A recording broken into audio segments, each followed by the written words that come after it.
افغان صنعتکاران وایي له پاکستان نه راغلو 40,000 کډوالو ته به کاري فرصتونه برابر کړي. دلته په کابل کې د څرخي پلسیمې په صنعتي ښارګوټي کې یو شمېر افغان صنعتکاران او د تولیدي فابریکو مسؤلین په دې موخه په یوه خبري ناسته کې ګډون وکړ تر څو له پاکستان هیواد څخه په جبر او زور سره د رایستل شویو افغان کډوالو سره خواخوږي څرګنده کړي، همکاري او مرستې ورسره وکړي. واړه واړه ماشومان دي، هلته ښځې دي، هلته ډېر بیچاره مسکین سپینګیري دي. زما سپینګیری دي ښه نه رانیسي. زه افغان یم.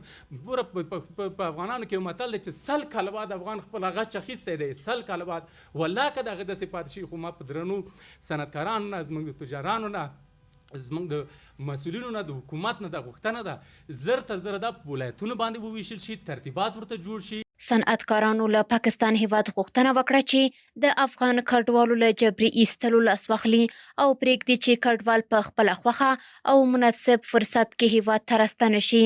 از کشور پاکستان خواهان از این هستیم که هر چیز زودتر از این تصمیم بیغورانه و یا ظالمانه ای را که گرفته منصرف شوند و از جامعه جهانی و سازمان ملل و از کشورهایی که از حقوق بشر داد میزنند. امروز حقوق بشر در کجا است که مهاجر در زیر دیوار و در زیر خانه هایشان توسط بلدوزر اجناس، لباس، کالا و ملکیت های شخصیشان ویران میشه و هیچ کس نیست که از اونا پرسان کنه.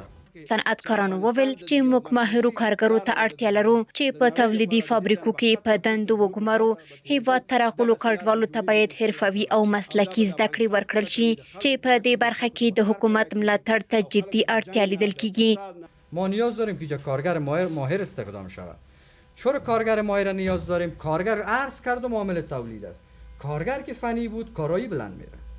تا ما ترنینگ بدیم، آموزش بدیم، این را به کارگر فنی تبدیل کنیم، زمانگیر است و این سرمایه گذاری را هم حاضر هستیم که بکنیم دیگه. دا چې کوم افغان کډوال له پاکستان بیرته راستانه شوي دي، دوی ته موږ په ډاډ سره ویلی شو چې د خصوصي سکتور له اړخه چې په خصوصي سکتور کې دوی ته ډېر کاري فرصتونه په لاس ورکولی شو چې دوی په مختلفو برخو کې په کارونو باندې بوخت کو او دوی ته هغه اسانتیاوې برابرې کړو چې دوی د خپلو کورنیو لپاره هغه کمې لازمې اړتیاوې چې دوی ورته ضرورت لري په روزمره ژوند کې دا ورته برابرې کړي. نو دا ډاډ ورکولی شو چې د امارت اسلامي د حکومت د رهبرانو په ملاتړ باندې هغوی هم دا ویلي چې موږ دغه مهاجرینو ته کاري فرصتونه هم په لاس ورکولی شو چې دوی ته هغه سهولتونه برابر.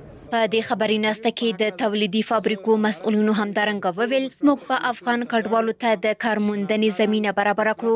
په 18 برخو کې تولیدي فابریکو ته اړتیا ده چې میلیونونه کسانو ته کاري فرصتونه ورسره رامنځته کیدای شي. هر تولیدي فابریکه به په مستقیم او غیر مستقیمه توګه یو شمېر کډوال په دندو وګماري. 18 صنف مشخص میکنیم، هر صنف مکلف میسازیم که به گونه مستقیم و عاجل 100 نفر مهاجر استخدام کنه. وقتی که هر صنف به گونه عاجل 100 نفر مهاجر استخدام کرد، این 100 نفر مستقیم شد، 300 نفر غیر مستقیم جای کار ایجاد میشه. تقریبا 60,000 چې اوس موږ 4,000 فابریکې لرو، 60,000 فابریکو ته په افغانستان کې ضرورت دی. همدغسې په مادانو کې چې موږ خلو تیږې او خاورې په ملت ته صادرو او هغې ته ناستې د دې دپاره د پروسس دپاره چې په هغه اصلي قیمت باید دا پروسس شي او په اصلي قیمت باید نړۍ ته وړاندې شي، دې دپاره مارکیټ جوړ شي، دې دپاره ظرفیتونه جوړ شي. نو دا تقریبا 12,000 کمپنۍ دوی ته د دې ته ضرورت دی. په زراعت برخه کې تقریبا 9,000 کمپنۍ ته چې موږ یو وارداتي ملک یو، موږ ولې صادراتي کیږو نه؟ په زراعت برخه کې ځمکې لرو، اوبه مهار شي، خلک سرمایه گذاري وکړي پکې په دې ټولو برخو کې. دا مونږ کولی شو چې د خلکو دپاره تنها 15,000 کمپنۍ په خدماتي بخش کې او انرژي برخه کې په افغانستان کې اشد ضرورت دی چې باید دلته خدماتي کمپنۍ انرژي برخه کې چې افغانستان انرژي نه لري، په هر برخه کې دلته ضرورت دی چې موږ دنه استفاده وکړو. تقریبا موږ په میلیونو افغانانو ته دلته ځای ورکولی شو د کار. صنعتکارانو وویل په افغانستان کې 100,000 تولیدي فابریکو ته اړتیا ده چې بیا میلیونو کسانو ته کار ورکولی شو. بهر میشته هیوادوال د خپل هیواد ته راشي. نه افغانستان غریب دی او نه د افغانستان خلک. چې نه افغانستان غریب دی او نه د افغانستان خلک غریب دي.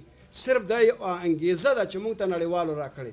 په دغه 2 کالو مخکې تحول کې موږ نه معنوي سرمایه دوی وتښتوله. په 2015 کال کې موږ سفر لرو د ترکیه ته. هغه ویل چې خارجیان ووتل او تاسو دا سرمایه راوړئ ترکیه کې سرمایه ګزاري وکړئ. موږ ورته چې په افغانستان کې سرمایه ګزاري وکړئ. یعنې په دې کار کې چې دا سرمایه په افغانستان کې پیدا شوې څنګه خارج ته جذب کړو. هغه موږ تاسو ګورو چې انجینران، ډاکټران، پوهان هر څوک په دې فکر وکړي چې افغانستان نه ووځه. دلته موږ یوازې دا مسؤلیت نه لرو چې باید $500 دپاره، د $1000 دپاره، د $2000 دپاره کار وکړو. دلته د خپل ملک او د خلکو دا مسؤلیت هم په موږ دی. که پیسې رسیږي موږ ته که نه رسیږي، باید په دې برخه کې اول فکر وکړو. نو په خپله به موږ ترقي کوو، موږ ته به ښه معاشات وسي، موږ ته به ښه کاروبار وسي. نو په دې لحاظ باندې هیله مې دا ده چې ټول په مثبت انګیزو باندې کار وکړو. خلکو ته خپلو هیوادوالو ته چې په خارج کې پراته دي، په داخل کې پراته دي، که خارجیان دي که داخلیان دي، هغو ته مثبت فکر ورکړو.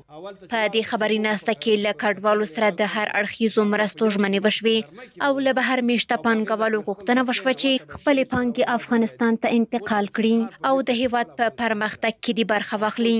شبنم وزیری، ټایم نیوز، کابل. هلته د دې د مور او د پلار چې د وطن مور ده او پلار دی او د خپلې غېږې ته راځي او دلته په افتخار سره ژوند کوي، که په هر حالت کې دې حالات نه به انشاءالله تعالی وځي.